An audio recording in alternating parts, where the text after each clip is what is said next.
Elewana mimi na baba. Kwa hiyo katika kutoelewana kila mtu akawa na hasira zake sasa kwa muda huo. Lakini alinitafuta na akaniomba rudi kazini, usifanye hivyo, nikamwambia sawa lakini nipe muda. Baada ya hapo nikakaa kama siku 2 hivi.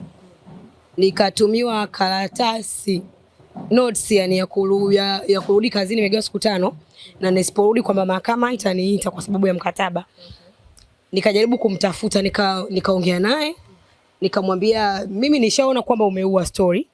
Kwa hiyo hata kama hizo siku 5 ambazo ulizonipa sio kwa sababu naogopa mahakama, kwa sababu hata ukienda kwenye sheria si lazima kila mtu mnasikilizwa.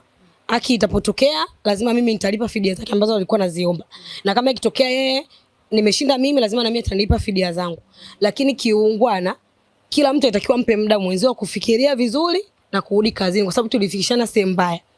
Na ndio maana nikamwambia kwa sababu ushanipa siku 5 siwezi tena kurudi kazini kwa sababu hata nikirudi sitofanya tena kwa upendo. Ushanipeleka mahakamani, wana sheria, ushaniambia nilipe milioni 70. Kwa hiyo tukashindwa kuelewana. Ndio kaona watu huko kafa sijui tunasubiri msimu wa pili. Kwa hiyo mimi na yeye ndio tulishindwana kuelewana. Na natamani nifahamu hapo. Mlishindwana kuelewana kwenye kitu gani hasa? Kipi kilipelekea nyinyi kushindwana kuelewana? Ikiwa mmeanza kufanya kazi muda, Matilda tumeanza kumjua ama kumuona kupitia Baba Asma, kupitia Asma Films. Ndio pale tulianza kumuona Matilda na akatengenezwa Matilda huyu ambaye sasa hivi tunamtazama na tumemzoea. Nini kilitokea mpaka mkashindwana? Yaani ni masuala ya kifamilia. Yaani mimi nilimuombaga likizo. Kwa sababu ya mwanaume wangu mimi ni mtu wa kusafiri, sio mtu ukaa hapa sana. Kwa kuwa nimefanya kazi kwa muda mrefu na nilibeba mimba tangu ina miezi 2-3. Nikajifungua mwanaume wangu sijawahi kukutana naye wala kuonana naye. Na mtoto bado mdogo hajawahi kumuona. Kwa hiyo nilimwomba likizo at least ya wiki 1 au 2 kumpeleka kwa bibi yake. Ambapo ni wapi? Kigoma. Kwa wakati nilimuomba kuna mambo yaliingiliana akaniambia huwezi kusafiri kwa wakati huu. Hasa na mimi na wazazi na familia. Ikabidi niwafikishie nikamwambia kwa wakati huu mimi siwezi kusafiri kwa sababu ya baba akaniambia hivi na hivi story inanihusu mimi. Wazazi wangu wakasema sio vizuri, inabidi kwa sasa hivi akuelewe hata kama kuna baadhi ya sini uzifanye hata 4-5 ili wewe uende kule ukae hizo siku 5-6 urudi huku nyumbani uendelee na majukumu yako. Nikaona kama ni kweli. Sasa mwisho wa siku akaja nilivyomwambia kwamba nyumbani wameniforce kwenda na lazima nitaenda tu. Hata nifanye kwa sababu yule ni mwanaume wangu kweli na mtoto ni wa kwake. Muda wote nikijifanya pia nipo busy na kazi hakuna mwanaume anaipendaga hivyo. Basi nikamwambia baba kwamba mimi nitaenda lakini pia na wewe ukajaribu kuongea na kina mama kama wakikuelewa.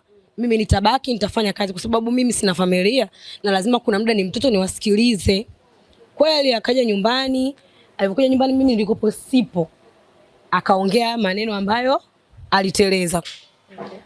Kama kumtishia yule mwanaume kwamba sijui mwanaume wako alikuwepo hapo ama hakuwepo? Hakuwepo. Yaani akamwambia kwamba akifika tu Tanzania mimi nitamkamata, nitachukua passport zake, nitampa kesi ya uhaini ile kumtishia. Sasa na watu wa nje waga wengi sana wakishasikiaga mambo hayo wanaogopa. Sasa akawa anashindwa tena kuja huku kwa sababu ya baba nani? Baba Asma. Ikabidi sasa sijui wenyewe na mama mwanaume wangu na mama waliwasana nini tena. Nikakuta mimi na Baba Asma ndo tumeshtakiwa sasa stakishari. Tukafika hadi kituoni, nilianza kwenda mimi.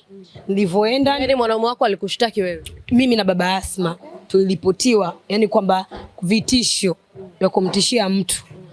Mimi nikaenda kwanza mimi nilivyosikia tu hivyo nikaenda stakishari. Nilivyoenda nikasikiliza nikaambiwa uje na bosi wako kesho saa 4. Kesho kweli saa 4 tukaenda mimi na Baba Asma. Tulivyofika pale tukakanywa Baba Asma akakanywa. Akaambiwa masuala ya kazi yako na masuala ya mtu mwingine usipende kuyaingizia na kumtishia mtu kwa sababu huyu ana haki, ana vielelezo vyote vya kuja Tanzania. Huwezi kusema unampa kesi ya uhaini, wewe ni nani? Na mimi mtu wako sio Mtanzania ama ni Mtanzania? Yaani si Mtanzania. Na mimi pia nikaonywa kwenye mambo yako ya kazi usipende watu wamdharau mwanaume wako. Hivyo mimi nikamwambia tu sikuepo kwa sababu mtu anapoongea vitu sio kwamba anamaanisha, mwingine ni hasira. Baba akaanza pale mimi una mkataba naye nitamfunga.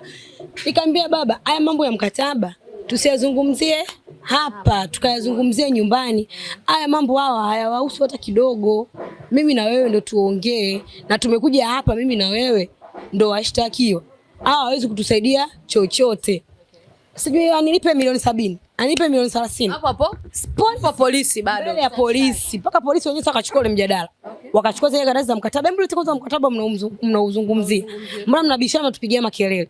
Wakauangalia wakaniambia sasa wewe nenda mahakamani. Wakamwambia basi. Nenda mahakamani na unaende mahakamani kwa sababu mkataba wenu wenyewe tayari ushakuwa batili. Wako umesainiwa na mwanasheria, wewe msaini wako hujasainiwa na mwanasheria. Ikabidi mimi nijielezee. Nikamwambia kutokana mimi nilivyoona hii safari iko serious. Baba yangu hataki niende. Anataka nifanye kazi. Mimi mwenyewe ndo nilimtonya kwamba tuweke basi mkataba leo tumzuie mwanaume wangu asifanye nini? Asinichukue. Ajue nina mkataba ili ajali kazi. Lakini sasa hivi kaubadilisha mkataba anasema ni wa ukweli.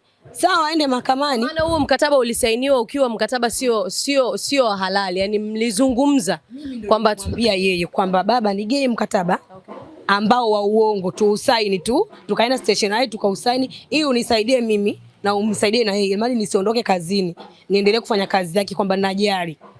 Kwa hiyo tulifika polisi, yeye alivyopaniki na mimi nikapaniki, nikamwambia basi tena sitaki kazi. Mimi kuanzia leo kazi na wewe